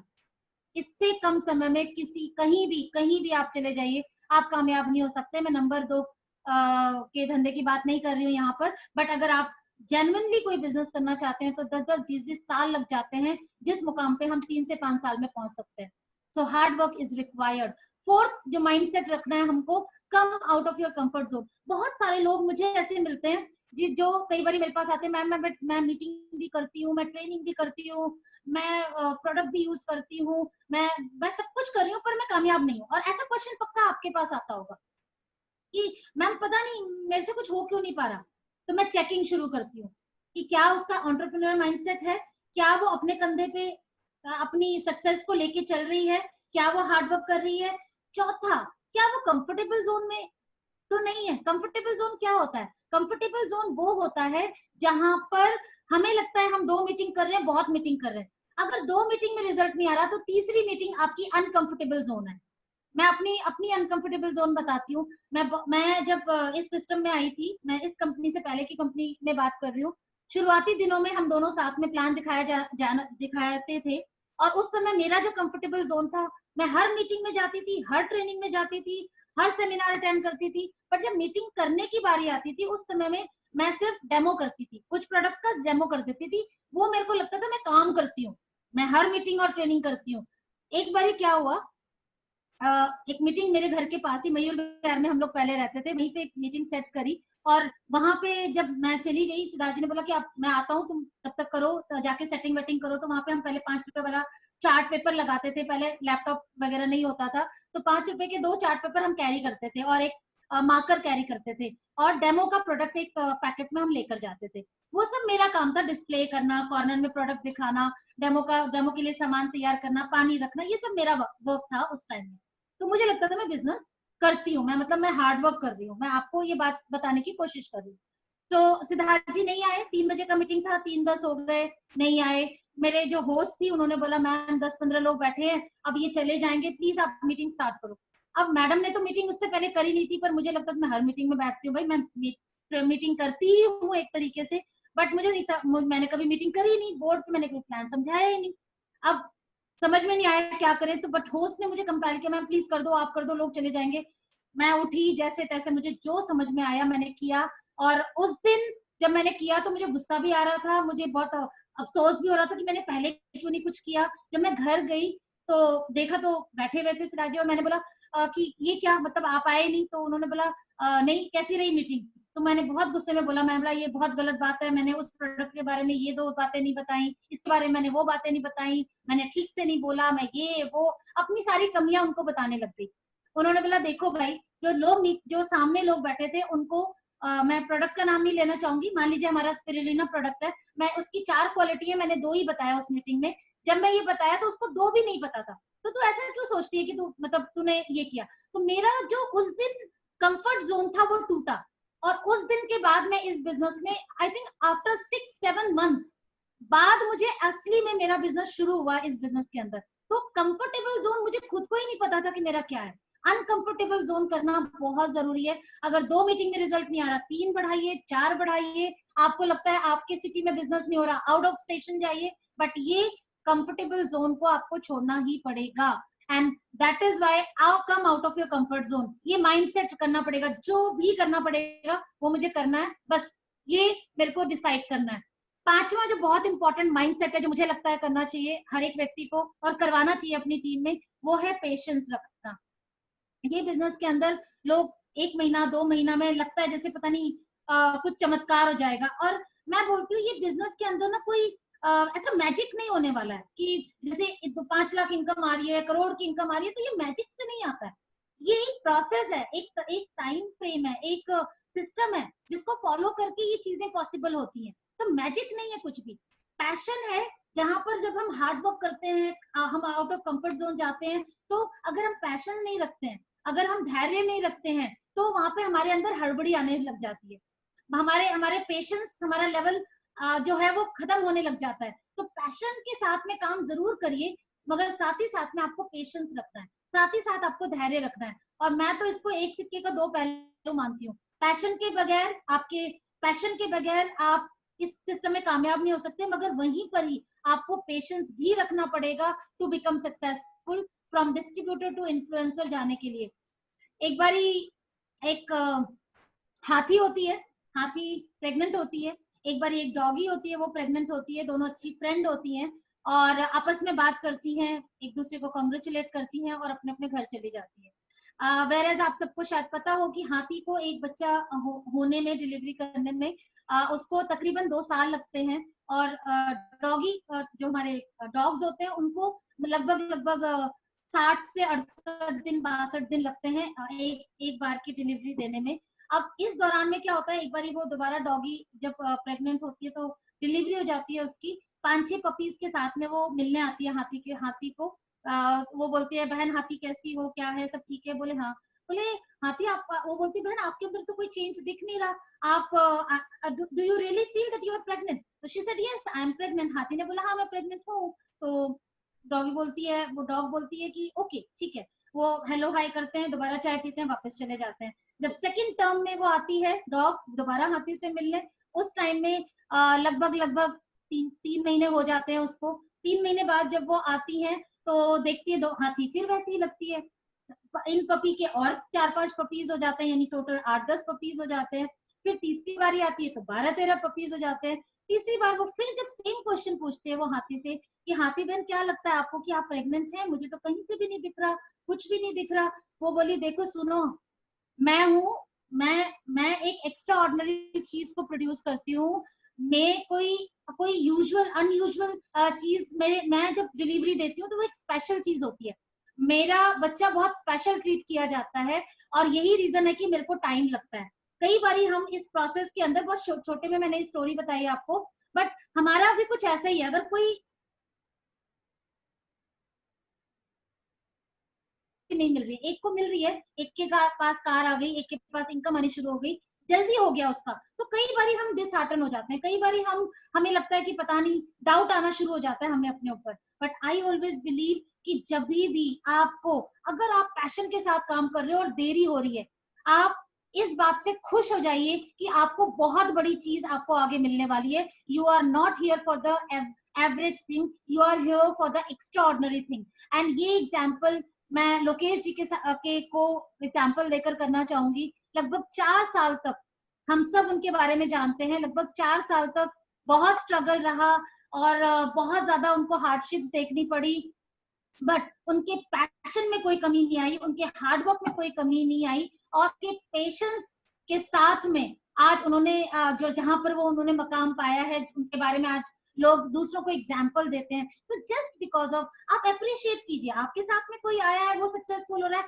अप्रिशिएट कीजिए उसको, मगर अपने आप को और खुश कीजिए कि yes I am here for the extraordinary thing. अब जो मैं ये पैशन और हार्डवर्क के साथ में काम कर रहा हूँ और ये जो मेरे को डिले हो रहा है, ये जो मेरे को थोड़ी सी देरी हो रही है, ये क्यों हो रही है? क्योंकि मेरे साथ कुछ एक्स्ट्राऑर्डिनरी होने वाला है, मेरे साथ कुछ ऐसा होने वाला है जो लोग देखेंगे और ये बड़ी कामयाबी मिलने वाली है। ये वाला माइंडसेट आपको डेवलप करना है यहाँ पर 3 से 5 साल। उसके बाद ये परमानेंट हो जाता है, ये डिलीट ही नहीं होगा आपका और you will be a legend in this system. And 6th most important चीज जो मुझे लगता है वो है आपका कॉन्फिडेंस। कॉन्फिडेंस एक ऐसी चीज है जो कमाल कर जाती है, कमाल कर जाती है। ये कॉन्फिडेंस एक ऐसी चीज है जो किसी की चॉइस को बदल के रख देती है। कॉन्फिडेंस एक ऐसी चीज है जो आपको, मुझे लगता है आपके पास और कोई क्वालिटी ना हो बट कॉन्फिडेंस हो तो आपको कहीं भी जितवा सकती है, आपको विनर बना सकती है। हमारे बीच बहुत सारे एग्जाम्पल हैं। अगर मैं बात करूं, एकता सहदेव जी, आप सबको पता है, डबल क्राउन डायरेक्टर हैं, उनका कॉन्फिडेंस का खेल है सारा। मोइन खान जी, आप सबको पता है, वो पढ़ लिख नहीं सकते हैं, उसके बावजूद भी कॉन्फिडेंस का खेल है। ऐसे बहुत से एग्जाम्पल है, मुझे जस्ट ये अभी 2 याद आ रहे हैं। एंड कॉन्फिडेंस का एक सटीक, और कॉन्फिडेंस एक ऐसी चीज है जिसको आप गेन कर सकते हो। ये किसी को कहते हैं ना, बपौती में नहीं मिलता है, कि कोई ऐसा नहीं है कि जिसके जन्म से मिल गया, इसको मिला इसको नहीं मिला। जैसे कोई गोरा हो गया, काला हो गया तो उसमें हम कुछ नहीं कर सकते, कोई लंबा हो गया, छोटा हो गया, हम उसमें कुछ नहीं कर सकते। मगर कॉन्फिडेंस एक ऐसी चीज है जिसको आप गेन कर सकते हो। और कॉन्फिडेंस कैसे गेन कर सकते हो मैं आगे आपको बताऊंगी। बट कॉन्फिडेंस का एक बड़ा अच्छा सा एग्जाम्पल मुझे याद आ रहा है, मैंने कई बार शेयर किया हुआ है।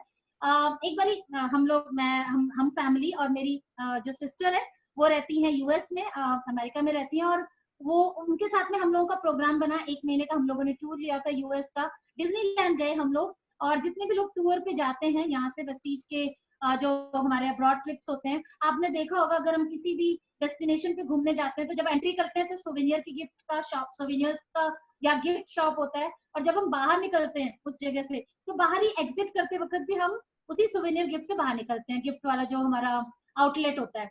तो हम लोग पूरा दिन डिज्नीलैंड में घूमे, एंजॉय किया, एंड उसके बाद में हम लोग जब वापस एग्जिट कर रहे थे, एग्जिट के टाइम में वहां पे बड़ा सा वही सोवेनियर्स प्लस वहां पे ड्रेसेस, डिज्नीलैंड में डिफरेंट डिफरेंट जो कार्टून्स होते हैं उनके ड्रेसेस लगे थे।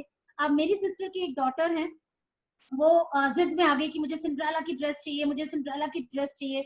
और मेरी सिस्टर ने बोला यार मैंने बोला दिला दे यार, तो बोली अरे यार इसके पास ऑलरेडी बहुत सारी ड्रेस है, रपुंजल की है, इसकी है, उसकी है, सिंड्रेला की भी होगी। अब उनकी डॉटर इतनी जिद्दी, कई बच्चे इतने जिद्दी होते हैं कि जमीन पे लेट जाते हैं, रगड़ मारते हैं अपने आप को, तो वो कुछ उस तरीके की थी। और जब जब वो मानी नहीं, बहुत ज्यादा उसको बोला बेटा ऐसे वैसे, माइंड डाइवर्ट करने की कोशिश करी, बट वो नहीं मानी। लड़की शनाया नाम है उनका, तो वो नहीं मानी, तो मैंने बोला दिला दे यार, छोड़ना। अब मैं और मेरी सिस्टर है निशा, हम दोनों आपस में बस बात कर रहे थे यही कि यार क्या है, मैंने बोला दिला दे, छोड़ना, मैं दिला देती हूँ। हम ये बात ही कर रहे हैं, उतनी देर में शनाया ने, जो उनकी डॉटर थी, उसने सारा अपना कपड़ा ऊपर से लेकर नीचे तक सारा कपड़ा नीचे उतार के खड़ी हो गई, और ऑलमोस्ट न्यूड थी वो। एंड मैंने पलट के देखा, मैंने कहा ये क्या कर लिया इसने। मैंने फटाफट, मेरे साइड में सिंड्रेला ड्रेस टंगी हुई थी, मैंने उसको उतारा और फट से वो पूरी ड्रेस उसके ऊपर डाल दी।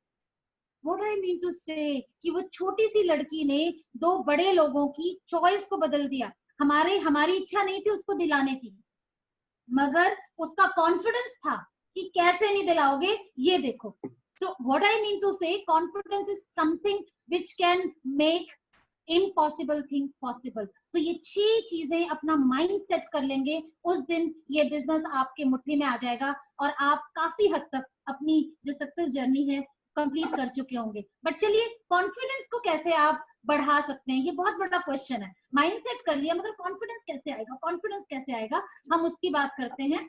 सबसे पहली चीज, कॉन्फिडेंस बढ़ाने का सबसे बढ़िया तरीका है स्किल को डेवलप कर लीजिए। इस सिस्टम में कॉन्फिडेंस किस बात का नहीं होता, प्लान दिखाने का नहीं होता, प्रोडक्ट बताने का नहीं होता, प्रेजेंटेशन का नहीं होता, क्लोजिंग का नहीं होता है। यही सब तो है जो हमें कॉन्फिडेंस फील नहीं करवाता है। अगर हम इन स्किल पे काम कर लें तो 100% आपका कॉन्फिडेंस सातवें आसमान पे होगा। So, मैं इनके एक एक के बारे में कुछ नहीं बताऊंगी आज, क्योंकि इसमें ऑलरेडी आपके जो लीडर्स हैं आपको जरूर ये सारी बातें बताएंगे और बताते होंगे। मैं 6 मॉड्यूल ट्रेनिंग करती हूँ, उसमें सिर्फ मैं ये 6 मेरे जो स्किल्स हैं उसमें मास्टर बनाने की कोशिश करती हूँ नए नए लोगों को, क्योंकि मेरा ऐसा मानना है इनके ये टूल्स है मेरे, ये मेरा हथियार है। अगर मैं इसमें मास्टर हूँ तो मैं फील्ड में जाके काम कर सकती हूँ। तो स्किल्स मेक्स यू कॉन्फिडेंस। सबसे पहली चीज प्रोस्पेक्टिंग। प्रोस्पेक्टिंग क्या है, लोगों से बात करना। एंड इस बिजनेस है ये, दिस इज बिजनेस। बिजनेस के अंदर बात करने का एक तरीका होता है, लोगों को अप्रोच करने का एक तरीका होता है। जब तक हम इसको सीखते नहीं है, प्रॉपर कॉन्फिडेंट तरीके से हम बात नहीं करना हमें आता है, हमारे प्रोस्पेक्ट बेकार हो जाते हैं और वही चीज हमें डिमोटिवेशन की तरफ ले जाती है। तो prospecting is a art and you have to learn it. Learn with your upline Vestige system. बहुत सारी हमारी ट्रेनिंग्स होती है जिसके अंदर बताया जाता है how to talk to the people, उनको अप्रोच कैसे करना है, ये सारी चीजें इसके अंदर में आपको मास्टरी करनी है। दूसरी चीज प्रेजेंटेशन। आपको प्रेजेंटेबल बनना है और आपकी बॉडी लैंग्वेज कैसी होनी चाहिए, बात करना, कितना बोलना है कितना नहीं बोलना है। कई बार आपने देखा होगा कि आपके अपलाइन जब प्लान दिखाते हैं तो फॉर्म साइन हो जाता है, मगर जब हम बाई चांस हम जब जाते हैं, कोई नया व्यक्ति जाता है तो उससे नहीं होता है। क्यों नहीं होता है? सिंपल, वेस्टीज वही है, प्रोडक्ट वही है, प्लान वही है, सब कुछ तो वही है। सिर्फ एक आर्ट जो आपके अपलाइन में बहुत पहले सीख ली है, आपने नहीं सीखी है, वो है प्रेजेंटिंग आर्ट। तो प्रेजेंटेशन इज अ आर्ट जिसको आपको सीखना है। तीसरा जो मुझे लगता है क्लोजिंग इज द आर्ट। हमने किसी को प्लान दिखा दिया, अब हम उसे इनिशिएट कैसे करें अपने बिजनेस के अंदर। सो क्लोजिंग इज दैट आर्ट। मैं 100 क्वेश्चन आंसर बना रखे हैं, जितने भी नए लोग होते हैं मैं एक तरीके से उनको शीट दे देती हूँ। मेरा 20 साल से जो मैं देख रही हूँ इस सिस्टम के अंदर कॉमन क्वेश्चन पूछे जाते हैं, मैं वो क्वेश्चंस उनको पहले ही प्रिपेयर करा देती हूँ एंड दे फील कॉन्फिडेंट जब वो बात करने जाते हैं प्लान प्रेजेंटेशन के बाद में। तो closing is a art, one has to learn it. Sponsoring is a art. मैं ज्वाइनिंग यहाँ नहीं बोल रही हूँ, रिक्रूटिंग यहाँ नहीं बोल रही हूँ। स्पॉन्सरिंग एक ऐसा शब्द है जिसका मतलब है किसी की जिम्मेदारी लेना। जब मैं किसी का फॉर्म भरवाती हूँ तो मैं उस दिन ना बहुत खुश होती हूँ, क्योंकि एक व्यक्ति की मैं जिम्मेदारी ले रही हूँ उसको आगे बढ़ाने में, क्योंकि वो व्यक्ति को मैं आगे बढ़ा के खुद को आगे बढ़ाने में सहयोग करूंगी। So sponsoring is a art, system सिखाना, उसको बताना, उसको जैसे जैसे मैं इनिशियल स्टेज में क्या करती हूँ, जब मैं स्पॉन्सरिंग करती हूँ, जब उसका फॉर्म भर गया, उसके प्रोडक्ट मैंने दिखा दिए, तो नेक्स्ट डे मैं उसके साथ में बैठती हूँ, मैं बोलती हूँ मैं आपके घर चाय पीने आ रही हूँ, या जैसे भी हमारा मिलना होता है, ऑफिस में मिलना होता है या हमारे डीएलसीपीस में मिलना होता है, कहीं भी, बट मैं उनके साथ मिलती हूँ। वहां पर मैं उनका वाई क्लियर करती हूँ इनिशियल स्टेज में, उनका डिजायर निकालती हूँ, उनको सारे प्रोडक्ट जो उन्होंने खरीदे एक एक के बारे में बात करती हूँ। हम एक भाषा मैंने दे रखी है, किट ओपनिंग सेरेमनी और आपका इनिशियल स्पॉन्सरिंग सेरेमनी जो होता है, मैं उसको उस तरीके से प्रोसीड करती हूँ, बिकॉज इनिशियली जब मुझे पता है यहाँ से इसकी शुरुआत अगर राइट नहीं होगी तो आगे भी सही से वो ग्रो नहीं कर पाएगी। तो sponsoring is a art, and इसको भी आपके अपलाइन जरूर आपको बताएंगे। Learn the system, very important. System एक ऐसी चीज है जो मैं फिर से वही बात आ जाती है कि जो असंभव को संभव कर देती है। सिस्टम ऐसी चीज है, और सिस्टम जो फॉलो नहीं करेगा तो लाइफ मेस हो जाती है। जैसे हम डेली में हम उठते हैं, बाथरूम में जाते हैं, ब्रश करते हैं, फिर हम नहाते हैं, फिर आते हैं, पूजा अगर किसी को करनी है, दिया जलाना है वो करते हैं, नाश्ता करते हैं, फिर हम निकलते हैं काम पे। एक हमारा सिस्टम बना हुआ है जो बचपन से बना हुआ है।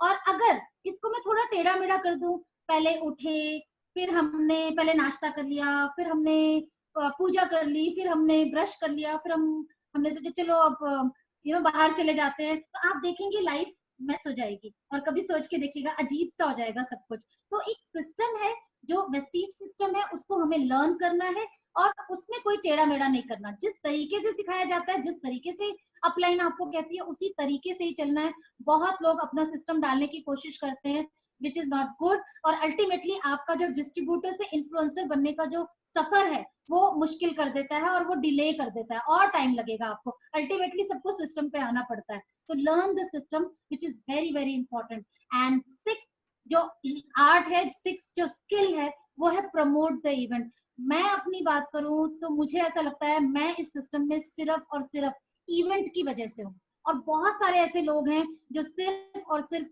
माहौल की वजह से। इवेंट का मेरा मतलब है माहौल। माहौल आप अगर इसमें कहावत है कि जब आप शुरू के दिनों में होते हैं तो आपको स्टेज की जरूरत होती है, मतलब आपको लोगों की जरूरत होती है, आपको माहौल की जरूरत होती है। और जब आप एक लेजेंड बन जाते हैं सिस्टम के अंदर, आप जब सक्सेसफुल हो जाते हैं, आप जब इन्फ्लुएंसर बन जाते हैं, तो लोगों को आपकी जरूरत होती है। तो एनी हाउ जब तक आप इस सिस्टम में रहेंगे, आपको इवेंट की जरूरत है, चाहे मोटिवेट करने के लिए, चाहे मोटिवेट होने के लिए, बट बिना इसके आप इस सिस्टम में काम नहीं कर पाएंगे। तो एक इवेंट को प्रमोट करना, कई लोग मुझे बोलते हैं मैम मेरे टीम नहीं आती है, मैम मेरा लोग नहीं सुनते हैं, ये वो। तो मैं उनको बोलती हूँ friends, this is the art, you have to learn how to talk about your event. And promotion करना भी एक आर्ट है। आप देखेंगे मीडिया में प्रमोशन एक तरीका है कि 30 सेकेंड्स में, 40 सेकेंड्स में लाखों के प्रोडक्ट मूव कर देते हैं लोग। तो इट्स आर्ट। हमारे सिस्टम में भी प्रमोट करना इवेंट को आर्ट है। ये 6 स्किल जिस दिन आपने मास्टरी कर ली ना, उस दिन आपका कॉन्फिडेंस 7वें आसमान पे होगा। और जितना बड़ा कॉन्फिडेंस उतना बड़ा आपका एक्शन, जितना बड़ा एक्शन उतना बड़ा रिजल्ट। बहुत सिंपल सा एक फिलॉसफी है। तो 6 के अंदर आप मास्टरी जरूर करिए। एंड साथ ही साथ में जो इसके बाद में बात करूंगी, आई थिंक स्लाइड चल रही है मेरी, चल रही है, ओके।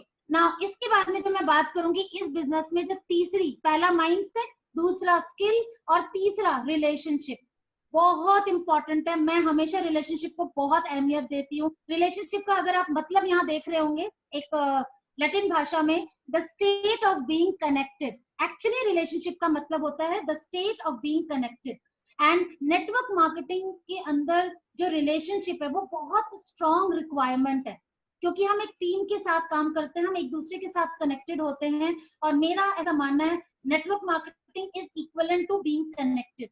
जो लोग भी इस भीड़ से अलग हो जाते हैं, जो लोग भी एक दूसरे से कनेक्ट अलग हो जाते हैं, तो वो इस सिस्टम से आउट हो जाते हैं। कई बार आपने देखा होगा कि बहुत सारे लोग, मैम कई बहुत एनर्जेटिक होते हैं, बहुत एंथुसियास्टिक होते हैं, बहुत अच्छा उनके अंदर टैलेंट भी होता है, बट उसके बावजूद भी यहाँ टिक नहीं पाते, क्योंकि वो हमारे इवेंट, सेमिनार, हमारे माहौल का हिस्सा नहीं बन पाते। तो तीसरा जो मोस्ट इंपॉर्टेंट है वो है इन्फ्लुएंसर बनने के लिए आपको रिलेशनशिप के अंदर रहना पड़ेगा। किसके साथ? इवेंट्स के साथ, अपलाइन के साथ, सिस्टम के साथ, प्रोडक्ट के साथ, सभी चीजों के साथ में। It is very important. और जब मैं रिलेशनशिप की बात करती हूँ, मैं हमेशा कहती हूँ network marketing is like a tree.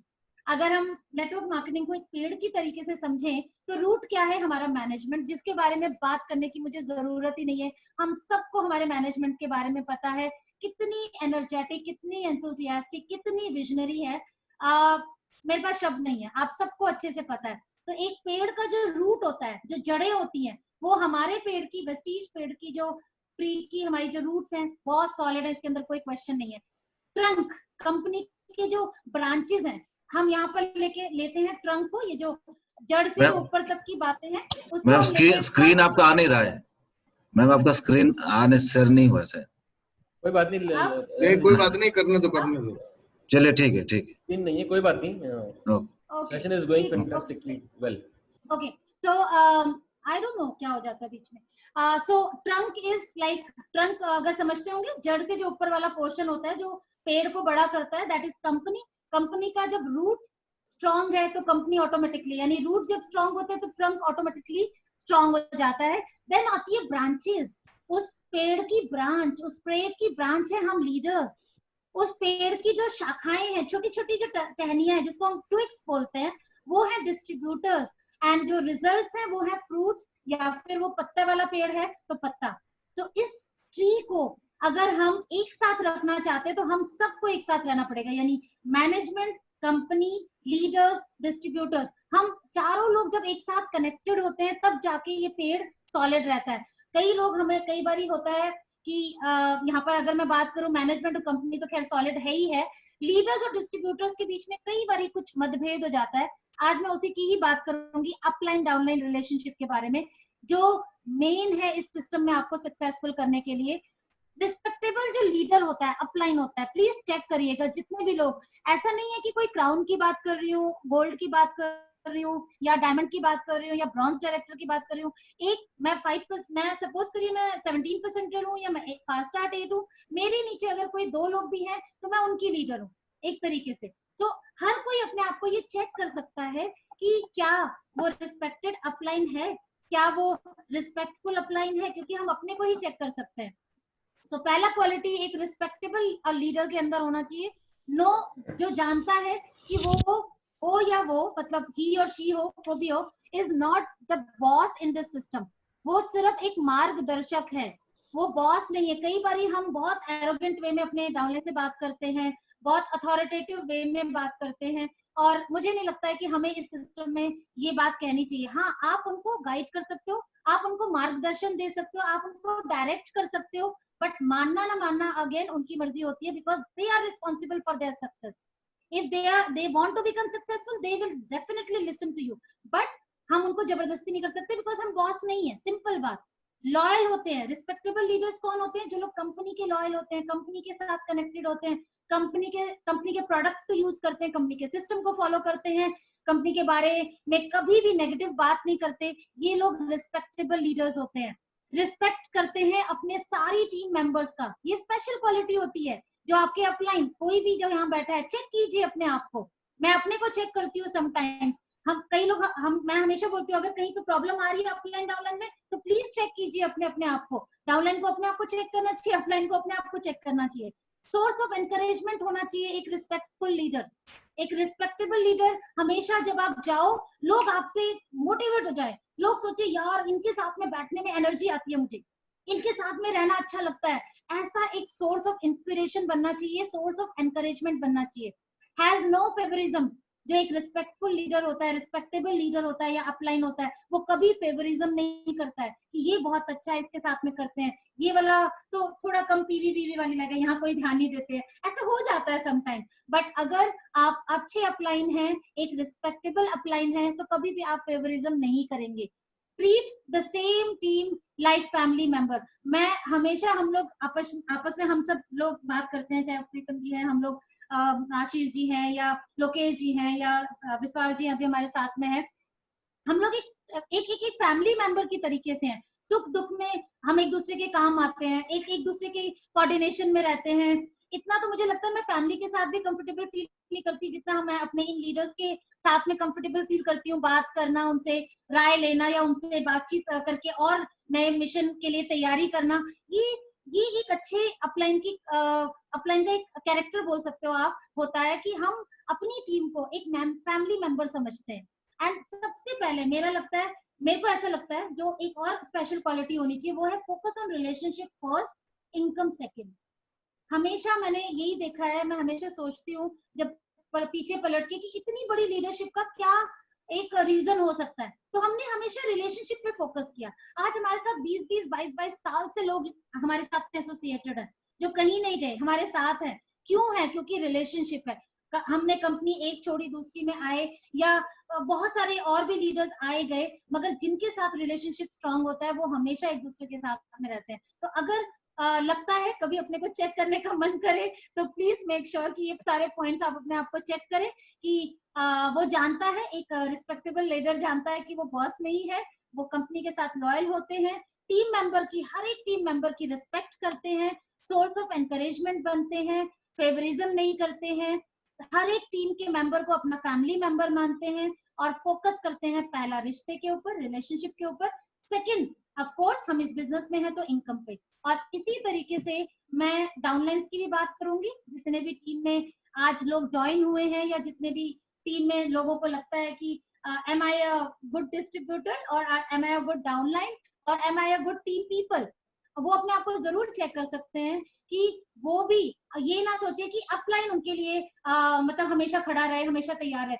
Upline को थोड़ा सा हेल्प के लिए यूज करना चाहिए, रादर देन उसी के कंधे पे बंदूक नहीं चलानी चाहिए। ये बहुत इंपॉर्टेंट है एक डाउनलाइन को ये समझना कि अपलाइन एक हेल्प के लिए है, सपोर्ट के लिए, एनकरेजमेंट के लिए। ये नहीं, कई बार शिकायत आती है, मैम आप तो मेरी मीटिंग, आपको ना 6 मीटिंग करनी पड़ेगी मेरी, आपको 10 मीटिंग करनी पड़ेगी, आपको मेरे साथ जाना ही पड़ेगा।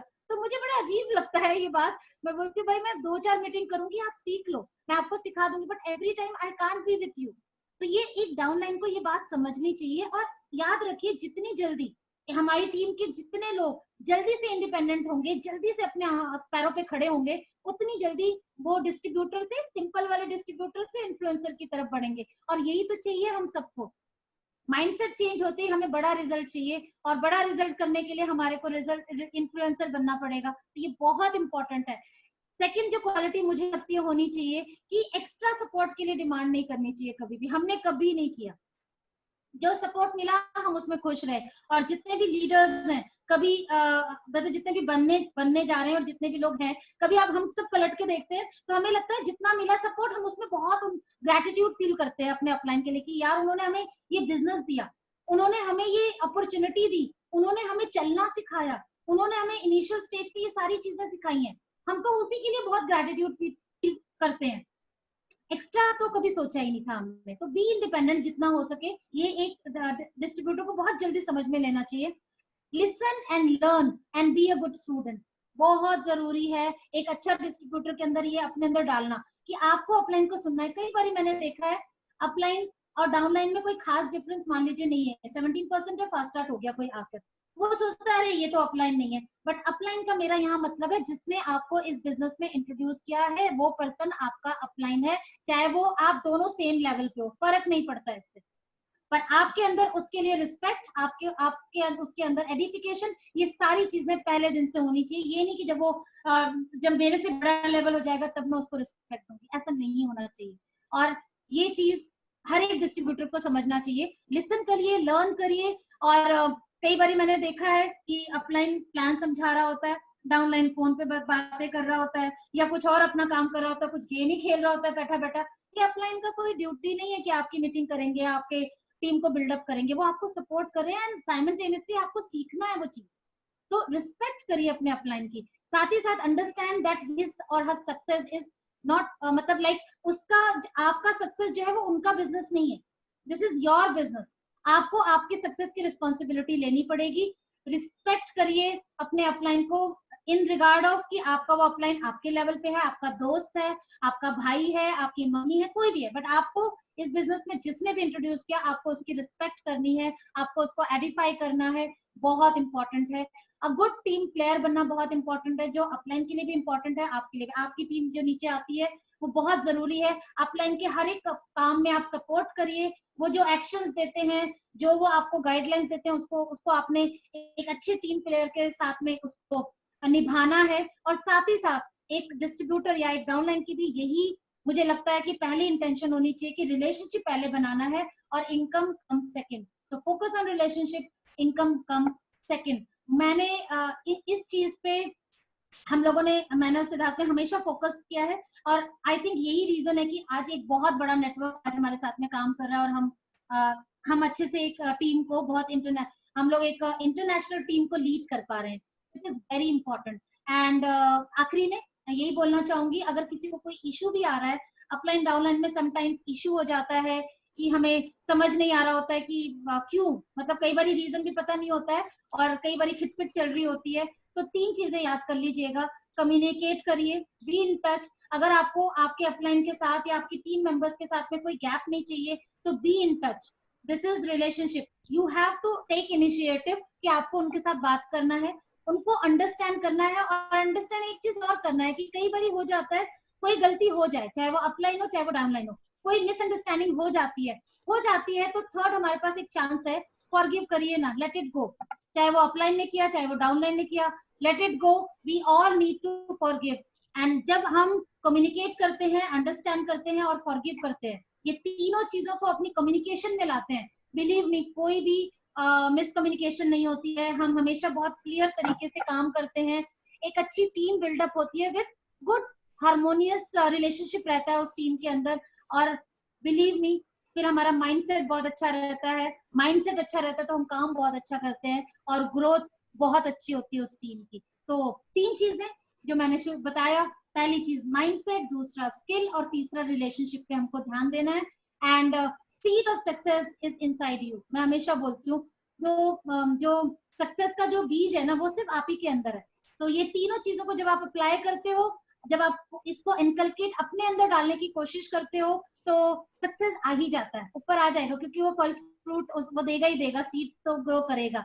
Never ever give up, never ever give up. कितना भी टाइम लगे, गिव अप मत करना। मैं सिर्फ एक ही बात कह सकती हूँ फ्रेंड्स, जितने भी लोग सुन रहे हैं, कि अगर आपने सिर्फ गिव अप नहीं किया, एक चीज बांध लीजिए और यहाँ बिठा लीजिए, गिव अप नहीं करेंगे ना तो सक्सेस आपसे दूर कभी नहीं जा सकती है। तो never ever give up.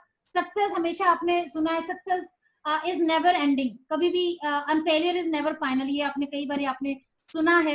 Right mindset के साथ में काम करिए, because that is the only thing which will give you never give up attitude। अगर राइट माइंडसेट होता है तो नेवर गिव अप एटीट्यूड अपने आप ही आ जाता है। एंड फोकस रखिए अपने काम पे, अपने ये तीनों पॉइंट पे। एंड फिर आखिरी में जितना भी सिखाया है, ये उन लोगों के लिए बिल्कुल वेस्ट है जो इसकी प्रैक्टिस नहीं करेंगे, बिकॉज ऑलवेज बिना प्रैक्टिस के दुनिया में कुछ हो ही नहीं सकता है। सो जितने भी पॉइंट्स आज हैं, आप उनको टीम के साथ में, अपने साथ में उसको जरूर प्रैक्टिस कीजिए एंड फोकस कीजिए। And I hope and I am sure, not hope, I am sure that बहुत जल्दी आप में से बहुत सारे लोगों को हम इसी तरीके से जूम के ऊपर सुन रहे होंगे, और आप एक नॉर्मल डिस्ट्रीब्यूटर से एक इन्फ्लुएंसर बन चुके होंगे, और आपकी कामयाबी के भी लोग स्टोरी और किस्से लोगों को एग्जाम्पल दे रहे होंगे।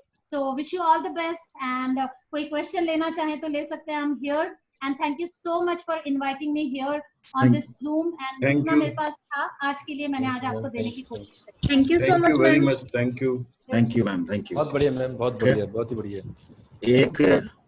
एक क्वेश्चन मैं कर सकता हूँ? जी। अब अभी जो सिचुएशन चल रहा है कोविड-19 के बाद पूरी दुनिया के अंदर, हमारे देश के अंदर में माहौल थोड़ा सा बदला हुआ है, तो आप इसको ऐसे सिचुएशन में हम अपने बिजनेस को डिजिटली करने की कोशिश कर रहे हैं और काफी हद तक हम इसमें सक्सेस भी हुए हैं। आपकी राय क्या है, आने वाले टाइम में ये कितना बड़ा इम्पैक्ट और कितना बड़ा चीज हमारे लिए साबित हो सकती है, बिजनेस में आगे बढ़ सके?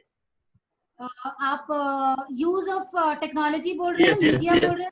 यस। डेफिनेटली जो चीज महेश जी, मैं ये बोलना चाहूंगी, जो चीज आज से 10 साल बाद आने वाली थी, 5 साल बाद आने वाली थी, जस्ट बिकॉज ऑफ ये कोरोना, जस्ट बिकॉज ऑफ ये लॉकडाउन, वो हमारे पास जल्दी आ गई है।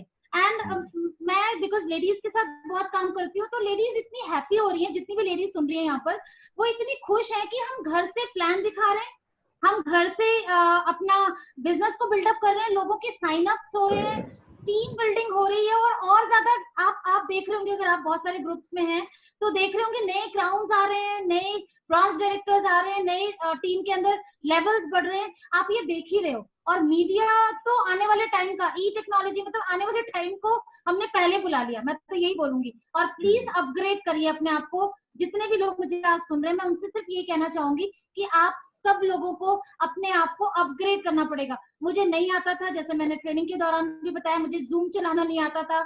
मेरी बेटी हमेशा कहती थी, अरे इस पे क्यों नहीं आप लोग मीटिंग करते हो, हमने कभी सुना ही नहीं। पर मजबूरी ही सही, प्रॉब्लम ही सही, चैलेंज ही सही, कोरोना आया और मैं सीख गई। और अब इंटरनेशनल बिजनेस करना आसान हो गया, क्योंकि अब कंपनी का जो विजन है 2025 तक का विजन, हम कितनी कंट्रीज में जा रहे हैं, क्या वहां पर्सनली जाना संभव था? नहीं था। तो आज के टाइम में ये जो मीडिया है ना, ये आपके बिजनेस को पता नहीं कितने गुना ऊपर लेके जाएगी, पता नहीं कितने गुना। अभी हम एक हॉल में बैठकर जब हम सेमिनार करते थे तो 1000 लोग बैठ जाते थे, दिल्ली में जब मैं बात कर रही हूँ, मैक्सिमम 800, 700, 1000। आज एक टाइम पे मीडिया की वजह से 5-5 हजार लोग एसोसिएटेड हैं, हम एक साथ उनको वो बात जो कहना शायद हम 5 महीने में कहते, 5 सेमिनार करके, आज हम एक बारी में वो मैसेज कम्युनिकेट करते हैं, वो ट्रेनिंग दे रहे हैं और लोग उस हिसाब से काम कर रहे हैं। तो बिजनेस की ग्रोथ बहुत ज्यादा है और आने वाले टाइम में मीडिया तो इज गोइंग टू ब्लास्ट करने जा रही है। अपग्रेड करिए, मैं तो यही बोलूंगी, जितना हो सके सीखिए कि मीडिया के थ्रू कैसे बिजनेस करना है। Thank you ma'am, thank you, बहुत अच्छा भविष्य है, बहुत अच्छा भविष्य है, बहुत ज्यादा। Ma'am thank you. I think सवाल लेने की जरूरत है, काफी सब कुछ तो मैंने बता दिया है, कवर अप बहुत कर दिया है। हाँ काफी कुछ सवाल रह नहीं गया मेरे ख्याल से। जी और मैं हमेशा बोलती हूँ कि सवाल से ज्यादा जरूरी है जो सवाल आ रहा है, अगर इसमें कुछ भी मिला तो उसको एक बार अप्लाई कर लीजिए, फिर भी सवाल रहता है तो हम अगली जूम मीटिंग में जरूर उसको कवर अप करेंगे। मुझे लगता है इस पे तीनों पे काम कीजिए।